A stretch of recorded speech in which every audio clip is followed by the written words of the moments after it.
Thank you, everyone. Something a little bit different, but I think necessary this year. I'd like to begin tonight's program by acknowledging that we gather as settlers on the occupied traditional lands of the Yelamu Ohlone people.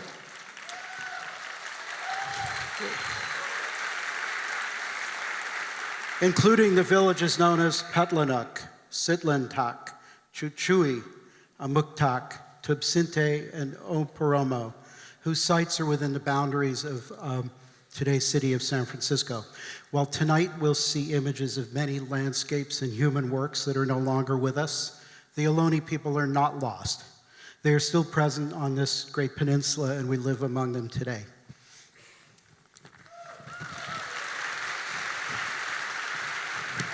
We live in a time of weaponized amnesia.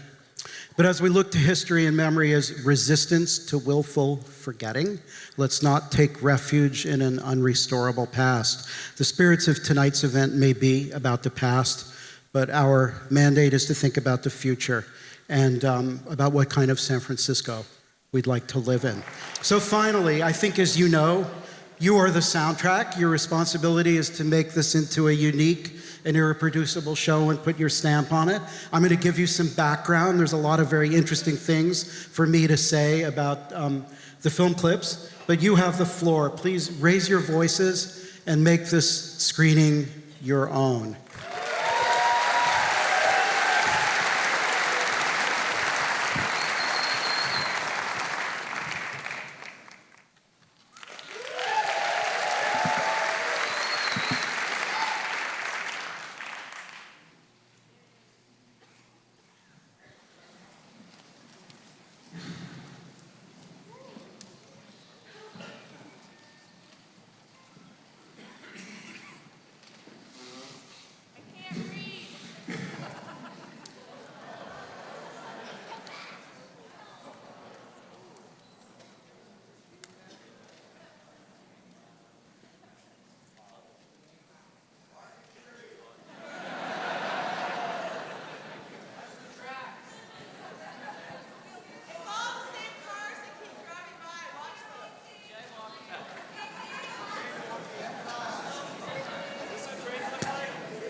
So what we know about this film, most of what we know now is through the work of David Keane of the Niles S&A Film Museum, who actually found out that it was the Miles brothers and it was shot before the quake, because this car, license number 4867, was registered in early April of '06.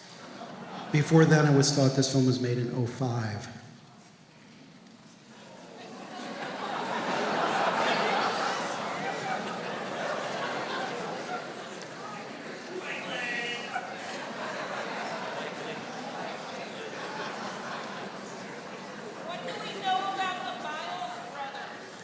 Oh gosh, go online. There's tons of stuff now that's been unearthed about them. David did early research in newspapers and found out that there was an announcement that they'd rented a special work car from the railway company so that they could mount the camera on an open platform.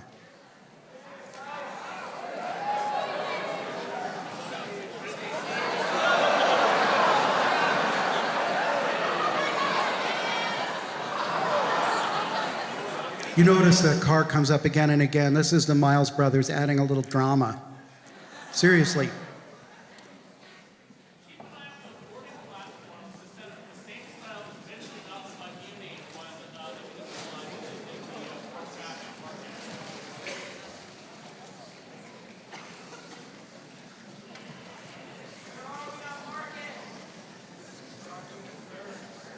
I hear Stockton and third.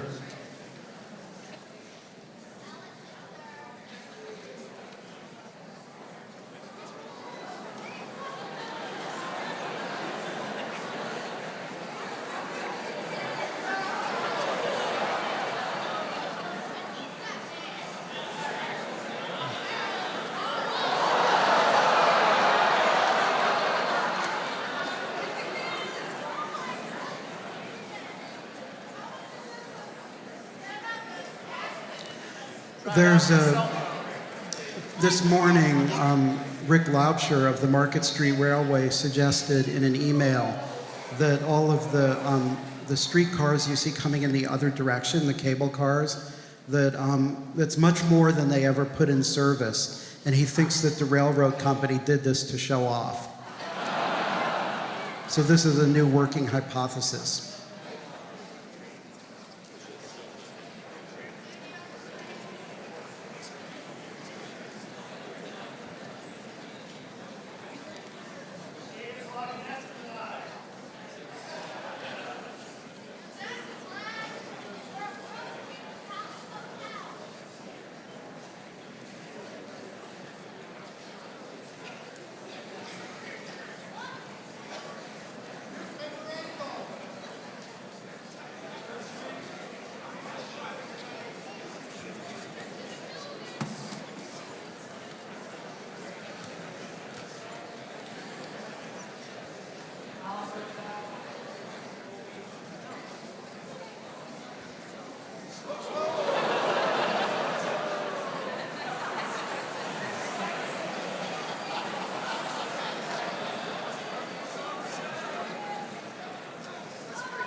So if any of you are tempted to make your own version of this, the full 4K file is on the Internet Archive and it's freely downloadable. It's 86 gigabytes, so clear out your hard drive.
See the horse cars on the far track?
Thank you.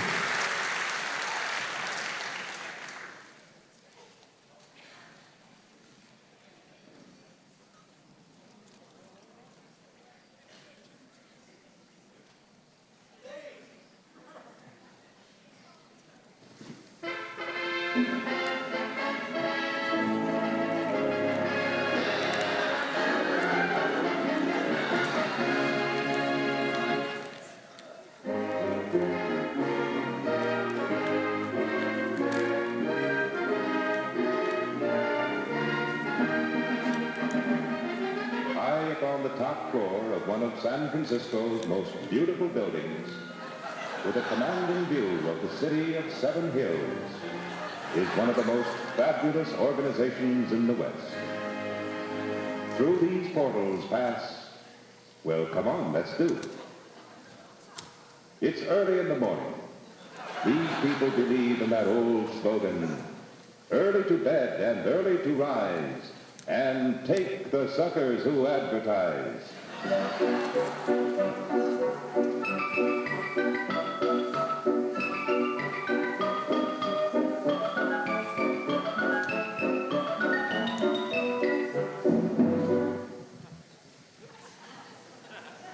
Each one approaches his task of a new day with speed and boundless energy.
(1939).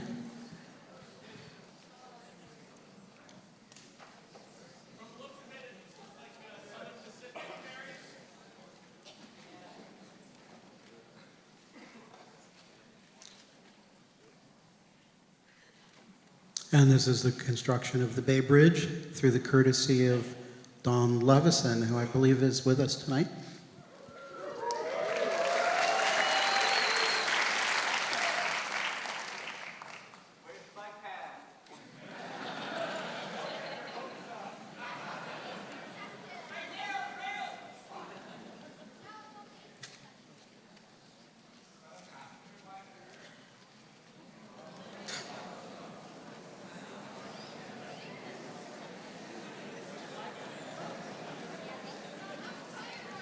The smart one stayed behind.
So the western anchorage of the bridge, many of you have been past it on the Embarcadero, was built into Rincon Hill, which was, it had been to some extent leveled before, but it was leveled and cut through for the bridge anchorage. And I'm preparing you for some more images of Rincon Hill in a minute, but in the meantime, we're going to just see a couple more stages of construction. This is south of Market. Imagine the difference between now and then.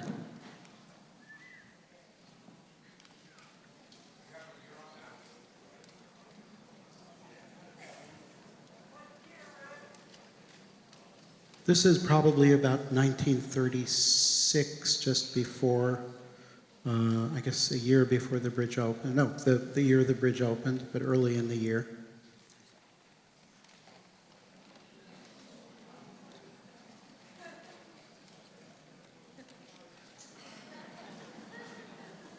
These construction sites, you see, oh, and here's Treasure Island being filled in.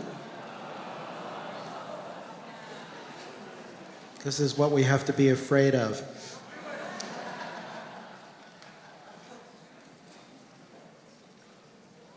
Being filled in for the Golden Gate International Exposition, 39 and 40.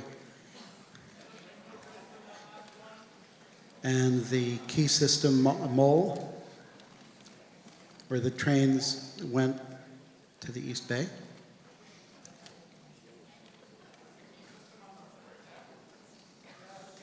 And I've used this shot before, but it's just one of my favorites. It's during World War II, and it's the approach to the bridge from Harrison Street, I believe.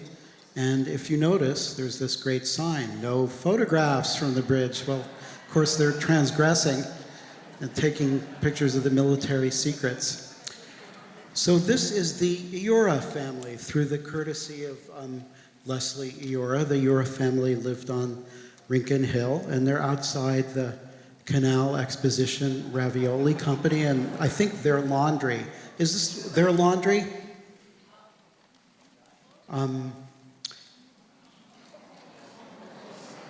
This is 1336 Grant Avenue.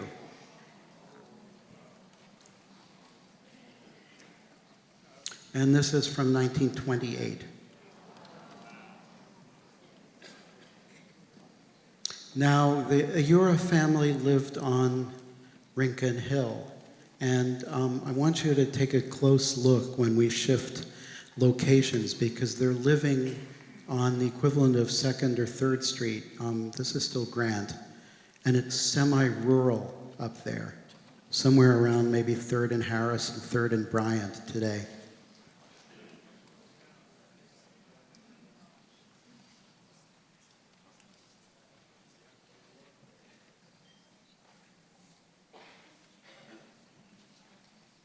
So they're leaving house for a picnic. And this is the top of Rincon Hill in 1928. You could see the telephone building in the background, I think.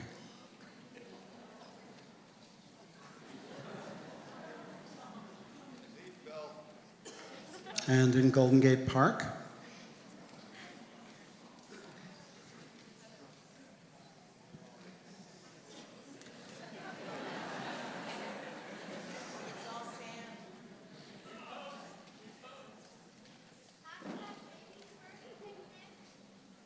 And we're seeing Toru Ayura and Norma Ayura and Shizuko Ayura, siblings. This is the father of Leslie, who's made the film available. And Yaiko Ayura and Ikizo, Frank Ayura, Leslie's grandparents. I think some of the Ayuras are in the audience tonight.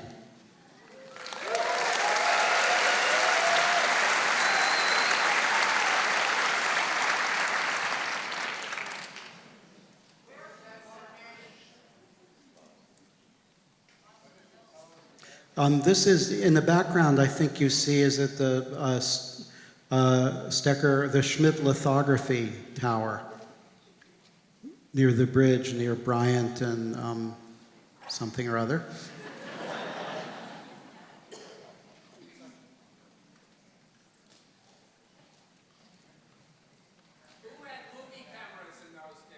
You know, what the Ayura family did is they shot films for their relatives in Japan, and their relatives in Japan shot films for them, and they exchanged them. They were expensive. In today's dollars, an hour of film and processing is about $1,400. But more people, can you think? Okay, this was shot by Henry or Hank Gomez. I believe Mr. Gomez is in the audience. And this is his journey to work from Ingleside Terrace to the Standard Oil building where he worked as an architect in about 1975, if I read that correctly.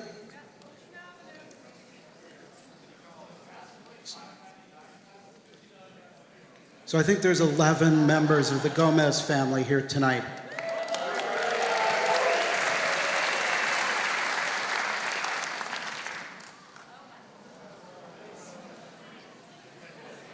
Art opened up in San Francisco in 1973.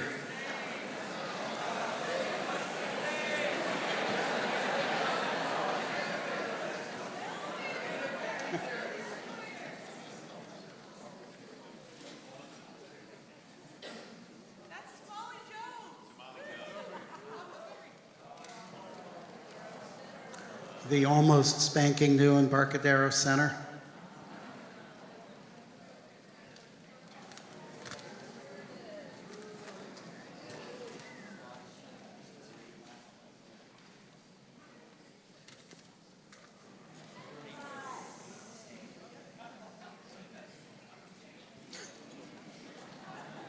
And a brief shot of Chinatown and the International Settlement from somewhere else. Some home movies, I think, in the late 30s, early 40s. And a feature outtake from an unknown film.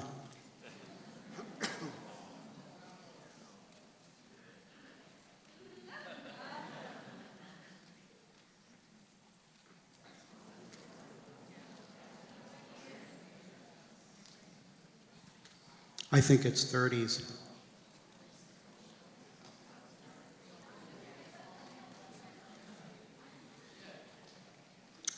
I'm not sure where this comes from, but it's sort of life-affirming. And this is shot by Hank Gomez in 1930. There's President Eisenhower.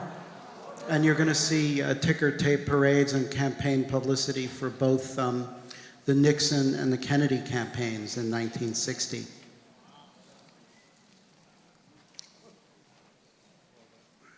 Mr. Gomez's film collection is extremely extensive, and it's absolutely wonderful. He took his 8mm camera everywhere, and you're going to see a bunch of it tonight.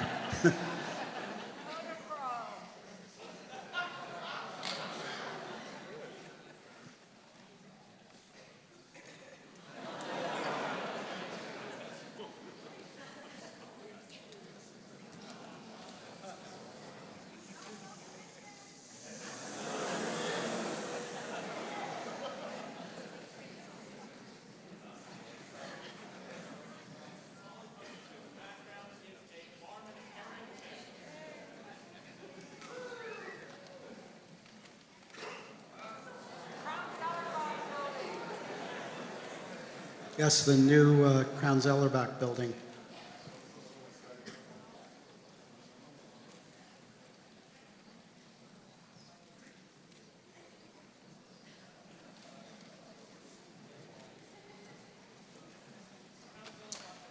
And this comes to us from Rick Laubscher, and these are just some floats from parades in the 30s.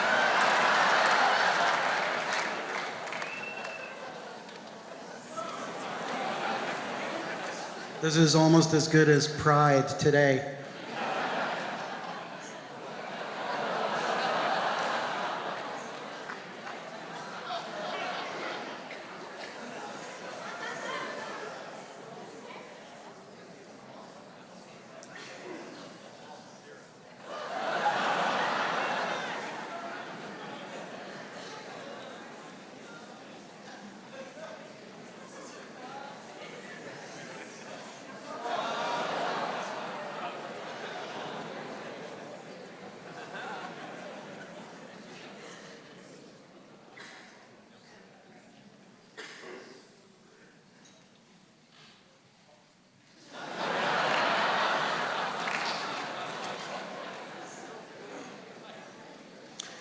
This is Hank Gomez. This is Longshoreman's Hall under construction, and you know what? The Embarcadero Freeway.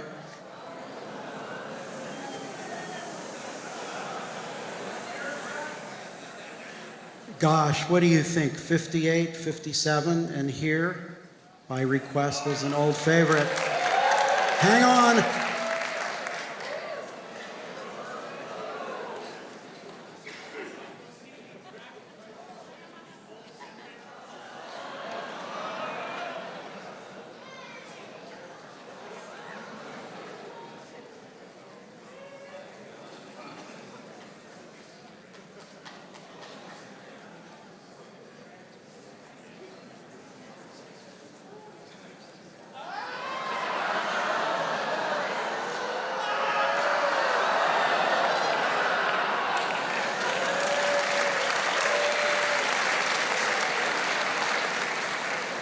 That was an outtake from the 1957 film, The Lineup.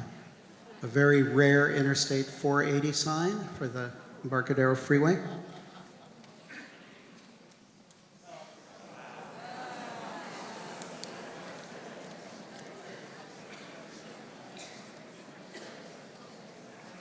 Our working waterfront from courtesy of filmmaker Kari Leitala.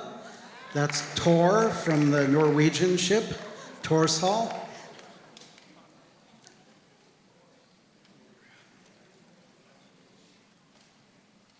Longshore workers, the old way, pre-container. And a little bit of crabbers on Fisherman's Wharf.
Now you'll remember our existential runner.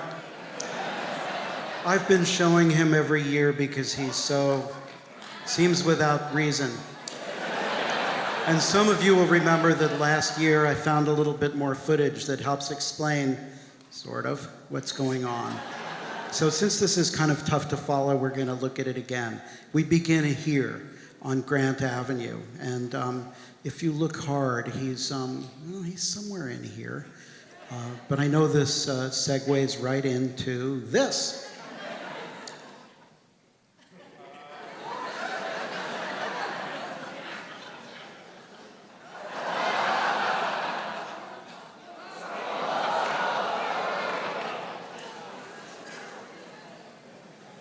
And then he runs up. We don't know what movie this is from,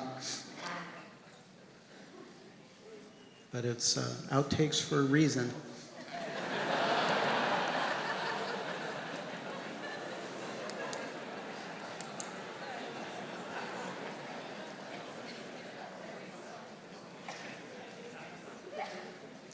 And take two. He actually made it onto the cable car.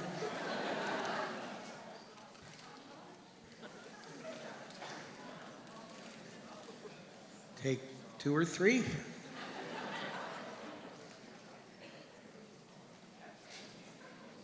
And it's still a bit of a mystery.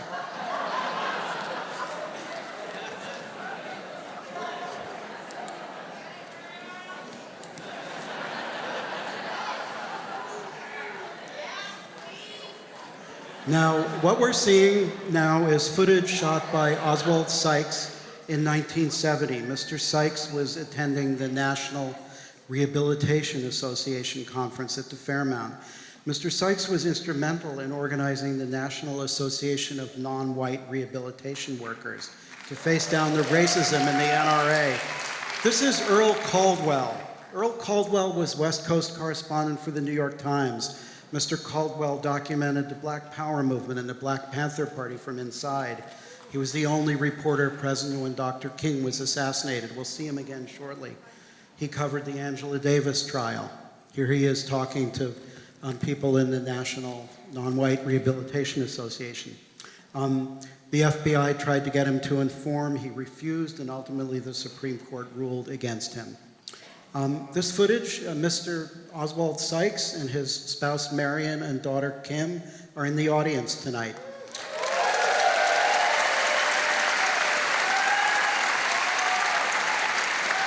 And this is the bathtub, and these are Native activists on their way to Alcatraz.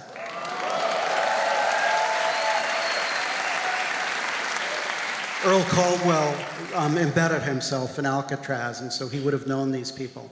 The skipper of the bathtub, the son of the skipper in those days, was going to come tonight, but he's actually got a job. He's sailing a hornblower job in the bay today.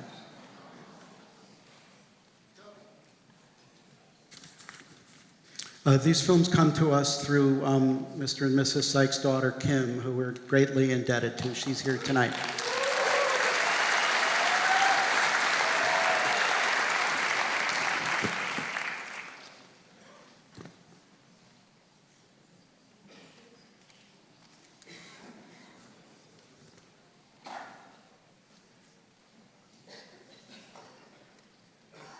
And you can still charter the bathtub today. This is Earl Caldwell in his apartment.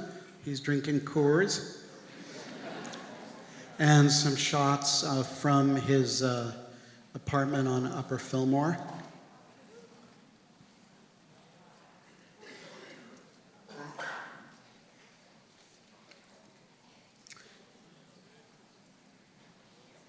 And I left this in because I was curious if any of you might recognize this man who's talking to Earl Caldwell.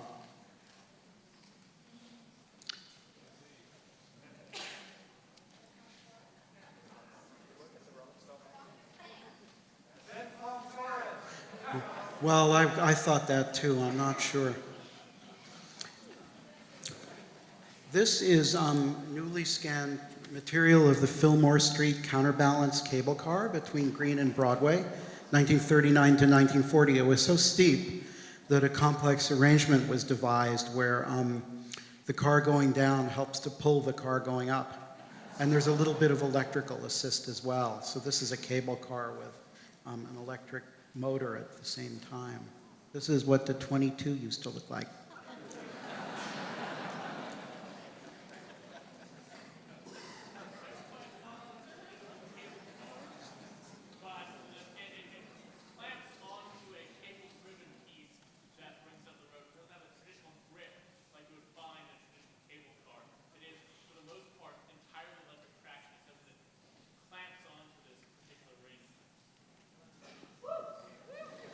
Thank you.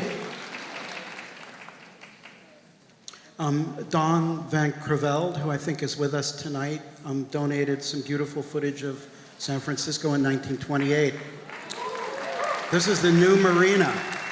You can see it isn't all even built up yet.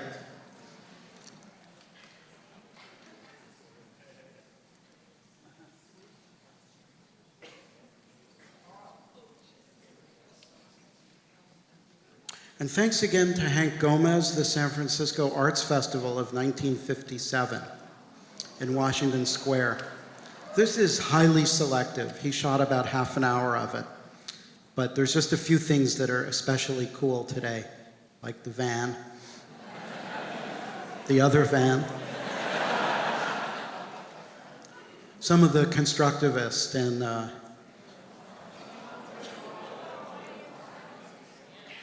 little bit of Bay Area tradition of ironwork, a dome,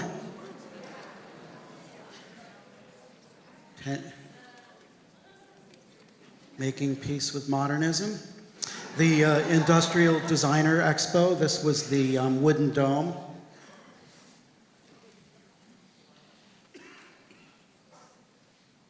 And a great deal of involvement.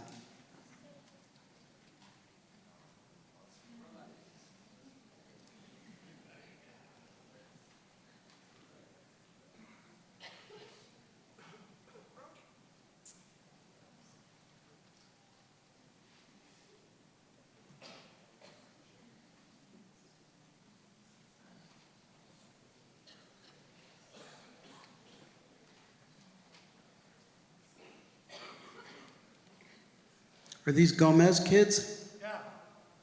Are any of them here? Yeah.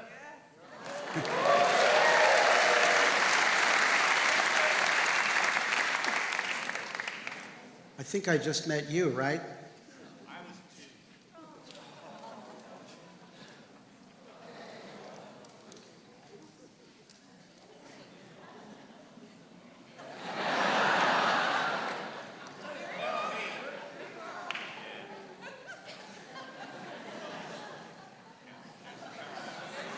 This is before being a maker meant, writing code.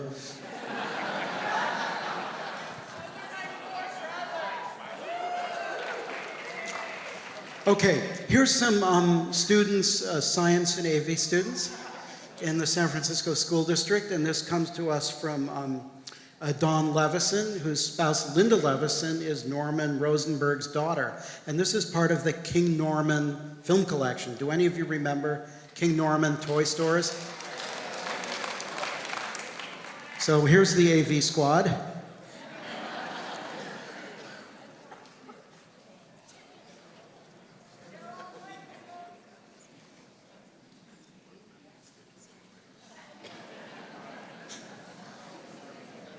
Whatever happened to Oculus? Science project.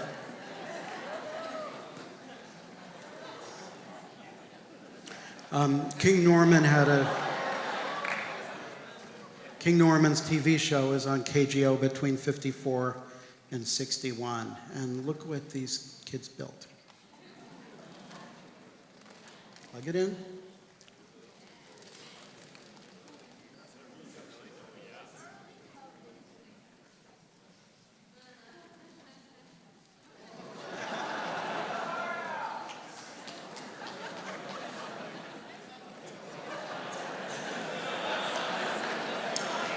And this is a field trip to the Annabelle Candy Company on Market Street.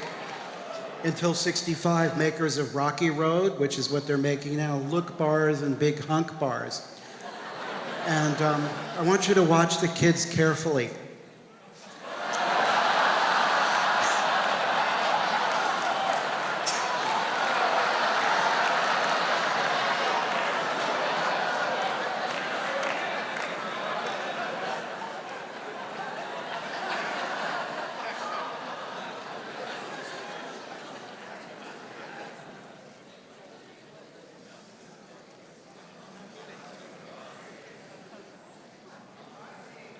It's sort of almost but not quite artisanal.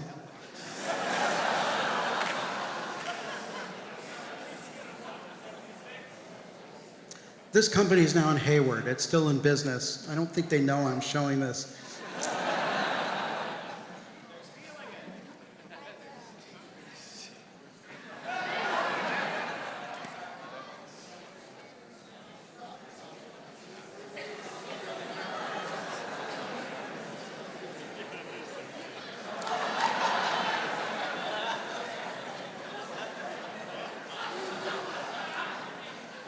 So, a somewhat mysterious film from obviously around World War II. Make of it what you will. I've cut it down to 1 minute from about half an hour.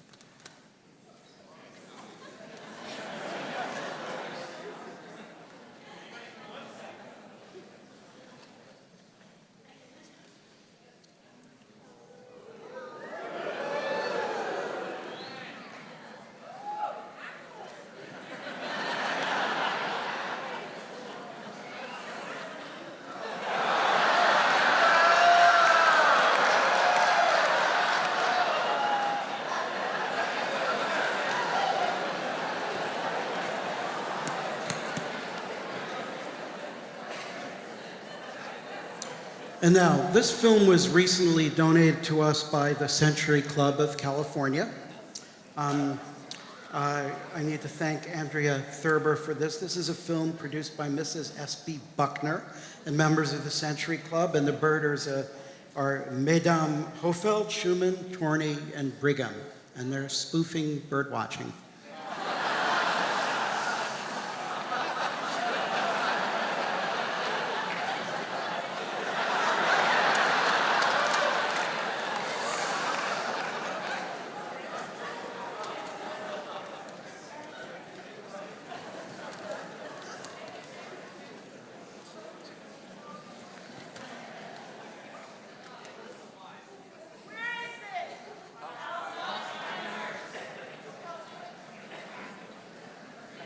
Oh, a domestic duck. Maybe a gull.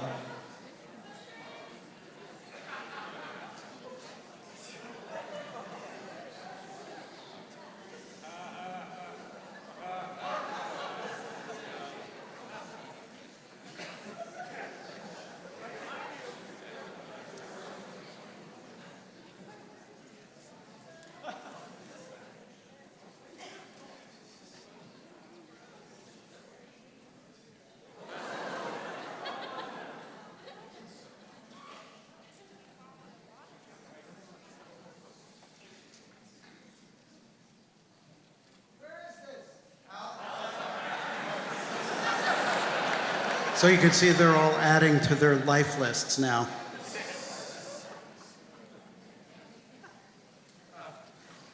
We have this film through also the courtesy of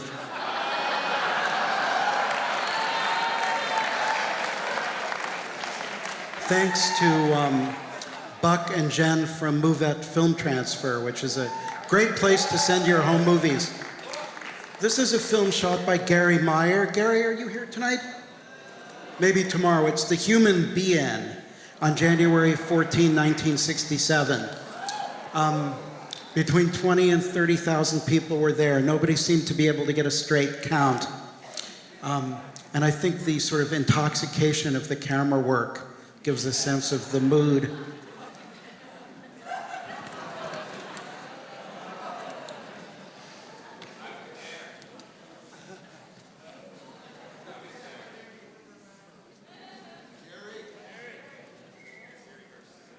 Is that the dead? Was anybody there? Oh my God.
And this is Ocean Avenue.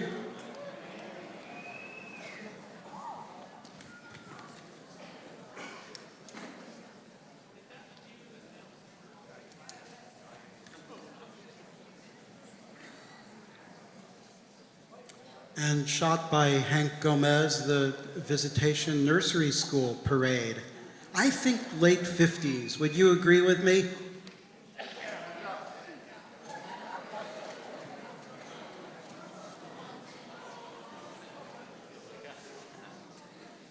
So this is sort of critical mass with tricycles.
And Twin Peaks with still a few unbuilt areas in the landscape. I don't have an identity on this, but this was shot by Hank Gomez again. It's his children and friend. Sorry? My mom had 4 boys in 5 years.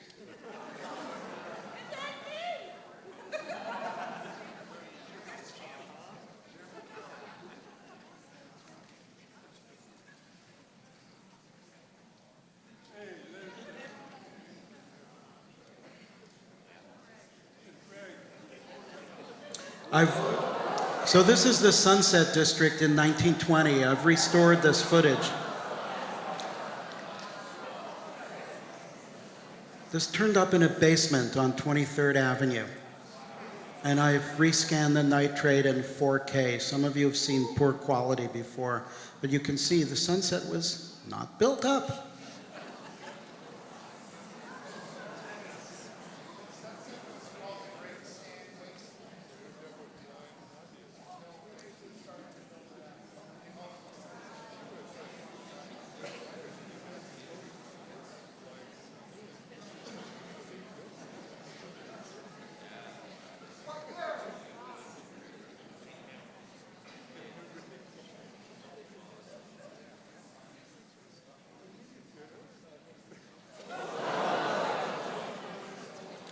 And I'm going to need your help here, but these are Stoneson homes being built, I think pre-World War II. Mr. Stoneson's, developed Stonestown.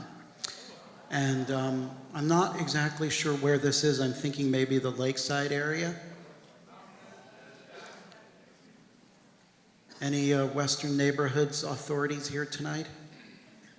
We'll come back tomorrow, they'll tell you. But if you live in the avenues, this is what the skeleton of your house looks like.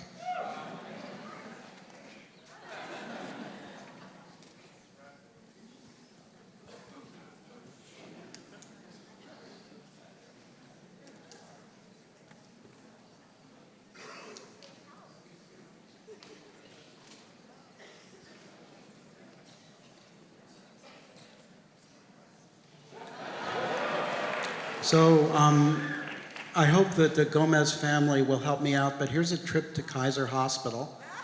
We're leaving Ingleside Terrace, and I'm kind of curious why we're going to Kaiser.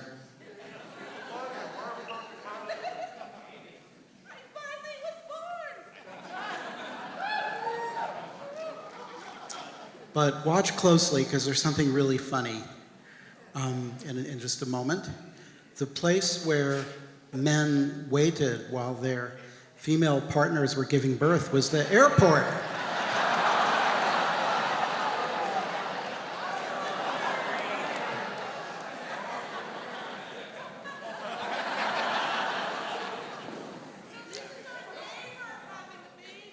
It's their neighbor having a baby.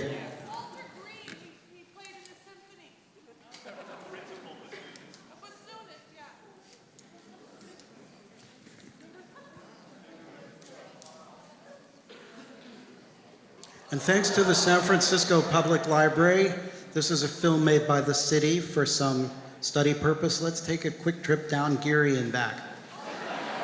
1968.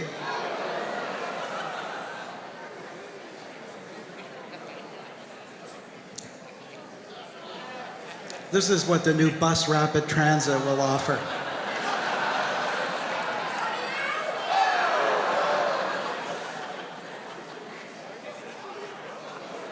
Park Presidio, 16th, 18th, 20th, there's Gaspari's.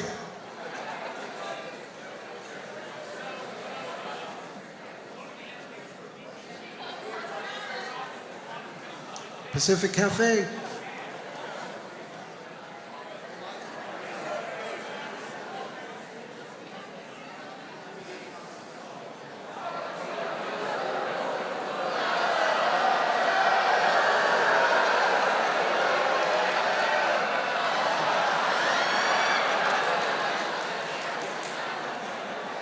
The weather changed in the meantime.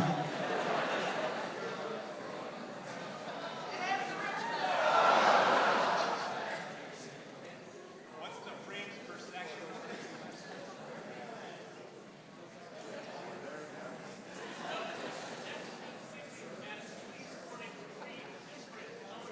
The Alhambra, or no, the Alexandria.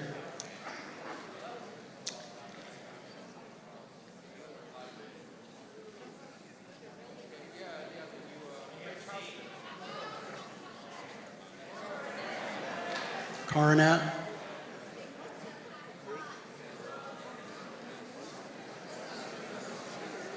Sears. Kaiser.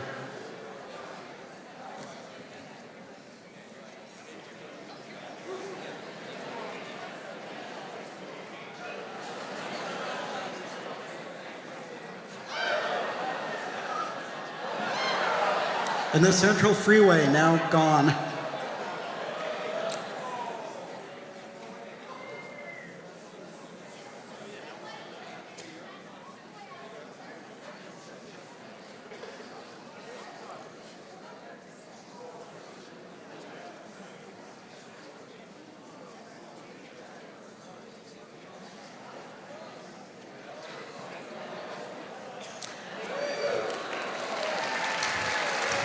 And this is Mrs. Gomez. Claudia, is that you?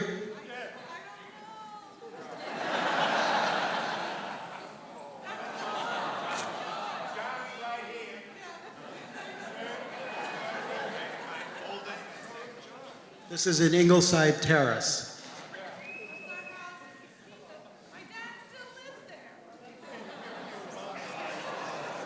And this is the space program, San Francisco's own.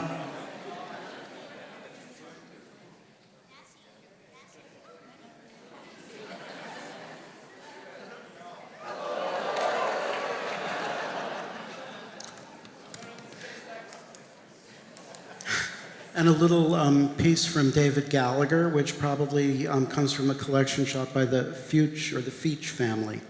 This is early to late 40s.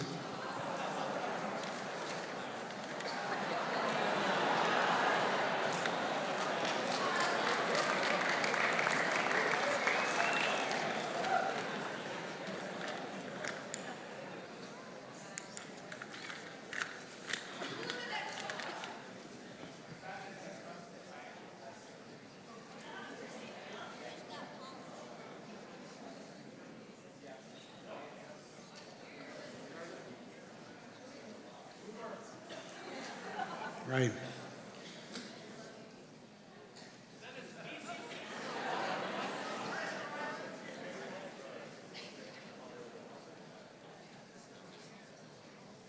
And since scooters have been in the news this year, we're going to revisit the Pioneer Scooter Club.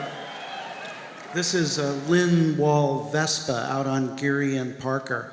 And these are scooters asserting their political rights. The Pioneer Scooter Club got actually a bunch of national publicity. There's pictures in Life magazine. And one of the leaders who got a lot of publicity was named Warren Carver. I think we're going to see Warren as well. But this was, what did we say? I think this is about 61. And it's, well, you know, the hipness of the past.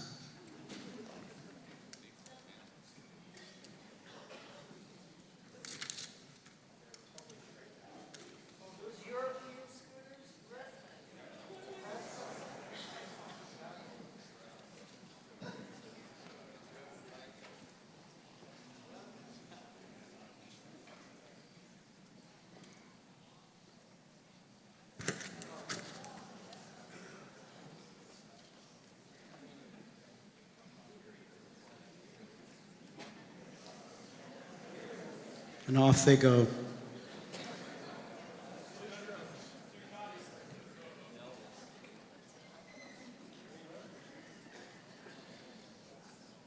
I think this is Warren Carver.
I don't think this was all about them, but.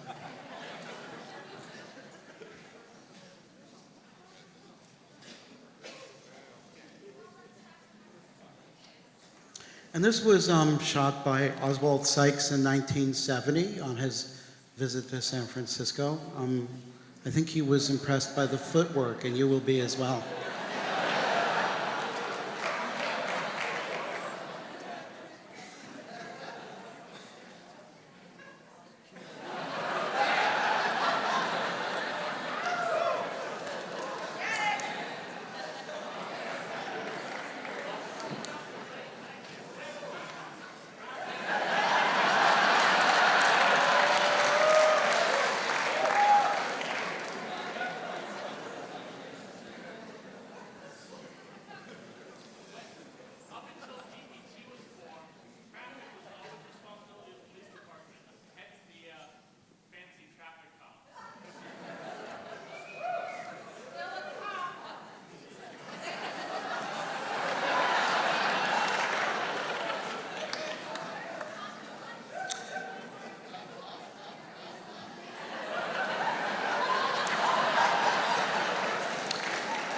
Our next clip is courtesy of the San Francisco Public Library from about 1945. The Union Square Garage is situated in the very heart of downtown San Francisco. The garage covers an area of an entire city block. The 350-ton Dewey Monument in the center of the park has a reinforced concrete core extending from its top through to the lowest level of the building. This famous monument is an old San Francisco landmark. The Union Square Garage has entrances on each of the 4 streets, and it has enhanced the scenic beauty of the city due to the beautiful park with its formal garden. The park is more beautiful now than it was prior to the construction of this underground achievement. Mr. Timothy L. Pfluger was selected as the architect. Thousands of people daily enjoy San Francisco's sunshine among these beautiful surroundings atop the garage. This is obvious proof that an essential service for a city need not mar its beauty. The operating company, under the name of Union Square Garage Incorporated, is a separate corporation headed by Andrew Pansini, the owner and operator of several of California's largest and most modern garages. His experience in this field covers over 27 successful years of operation. The policy of the company is to keep parking rates at a minimum necessary to meet all requirements, as the primary purpose is to serve the public by off-street parking in the congested business district and to ward off any decentralization of business. There are 160 concrete columns supporting each floor, connected by ramps. The roof which supports the park is between 12 and 19 inches thick. The construction is fireproof reinforced concrete and cost over $1,500,000. During the first year of operation, 1943, 776,000 automobiles were parked. In the year 1945, approximately 1 million cars were handled, and today, approximately 3,000 cars daily are being parked. Although the garage has 1,500 spacious stalls, if necessary, 1,700 cars could be parked at one time by face. For protection from fire, each floor is equipped with 8 standpipe connections and numerous fire extinguishers, including the newest type. Many conveniences are available for the thousands of San Francisco patrons. Attendant then uses one of 3 man lifts to return with the balance of the ticket to the main booth, where it is filed in the proper slot provided in ticket glass. Hold, remove many unnecessary steps and save much time. This is ladies' section of the main lounge. The garage has also set up facilities for checking of customers' parcels. This is an essential service because the garage denies liability for articles left by customers in their cars, and means for their protection are therefore provided. The employees have many diversions on their off hours. They have excellent bowling and baseball teams. An employee's lunchroom has been provided where hot coffee and sandwiches may be obtained.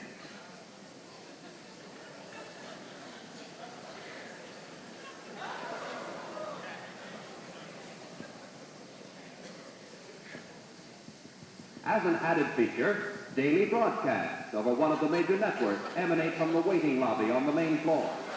This program is titled On the Air from Union Square. Many people are interviewed for their opinion and comments on issues of national importance.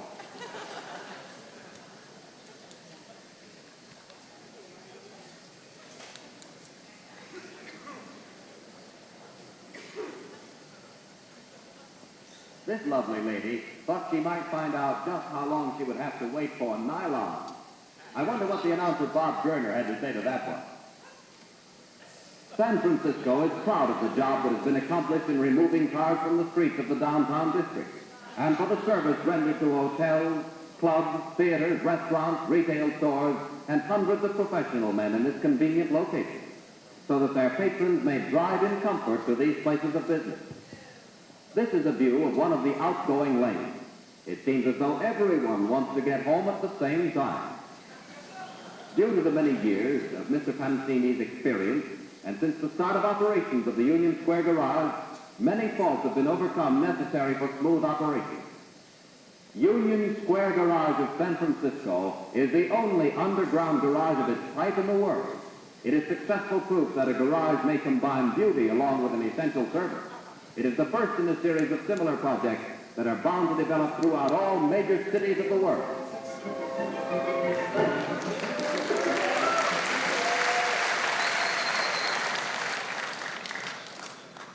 This is a demonstration against the Vietnam War on November 14, 1969.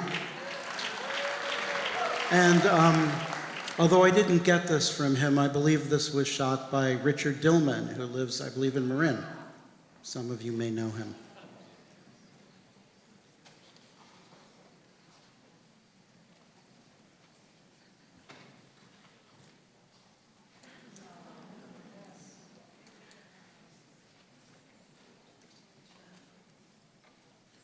If anybody recognizes any of these people, please shout it out.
And this is the Hunters Point Housing Project, seen from Candlestick in 1962, the World Series.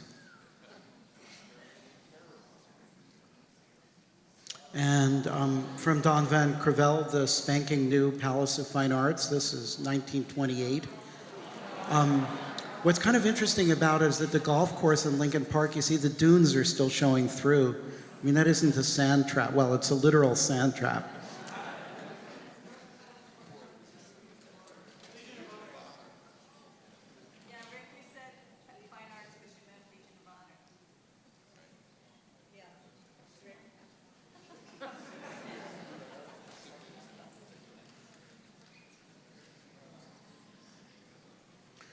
And some new shipwrecks this year. This is the Lyman Stewart, an oil tanker in 1922 that broke up at Land's End. This is 6 years later.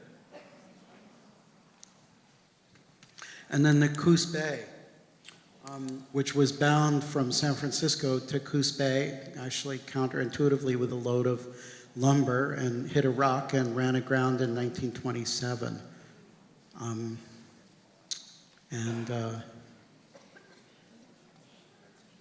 There's still pieces of the Lyman Stewart, by the way. You can see at low tide from the coastal trail.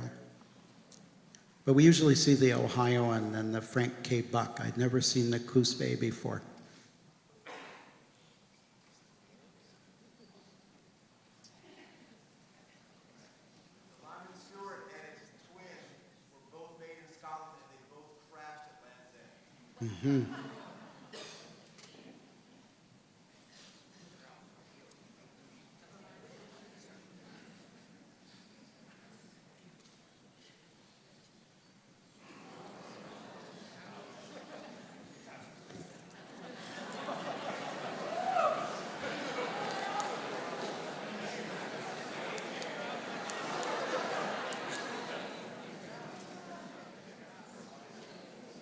And then the Ohioan, which was a huge tourist attraction.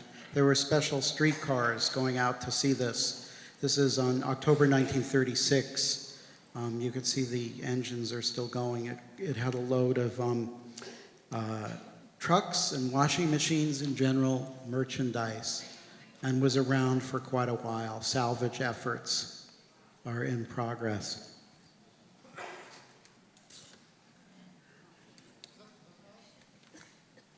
You know, it's further out, it's beyond the Cliff House on the Coastal Trail.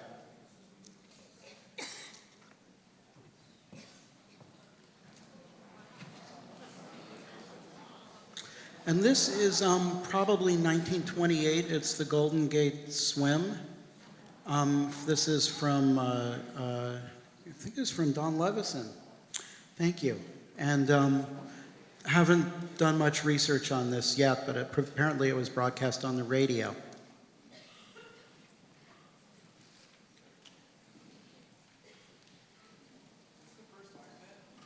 And these are members, many of these are from the South End Rowing Club.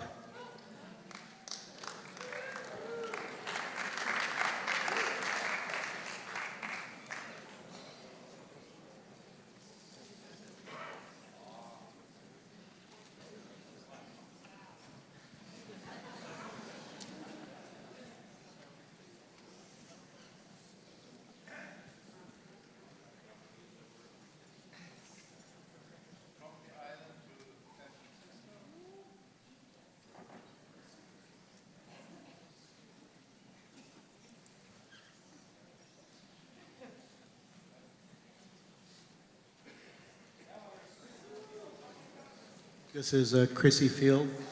And to remind us of the ephemeral nature of motion picture film, just a couple shots from a Pittsburgh family that are delightfully decayed.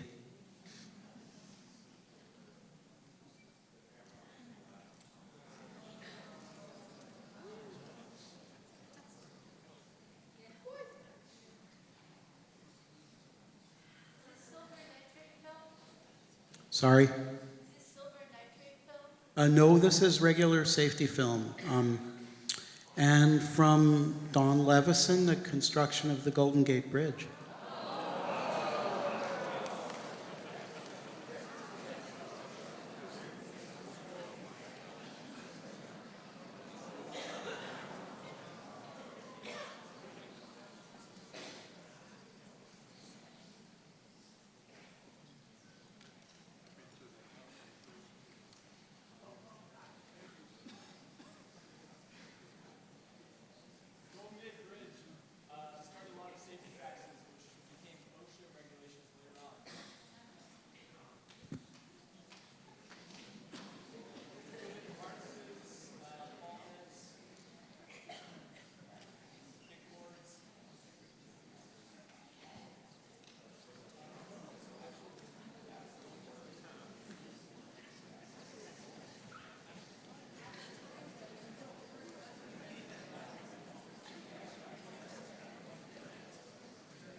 There was so much access to that bridge while under construction. I don't understand.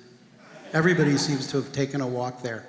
And here we've just opened up, and you know, I don't know if the traffic is up to expectations.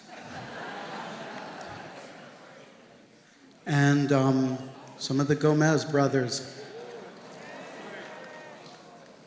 And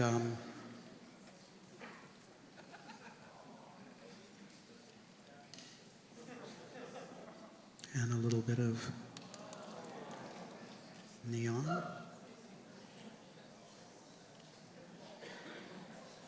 And finally, the westmost extension of San Francisco, the Farallon Islands, as we know in District 1, Supervisorial District. This was shot sometime in the mid to late 50s. No, it was a refuge by then. Thank you so much.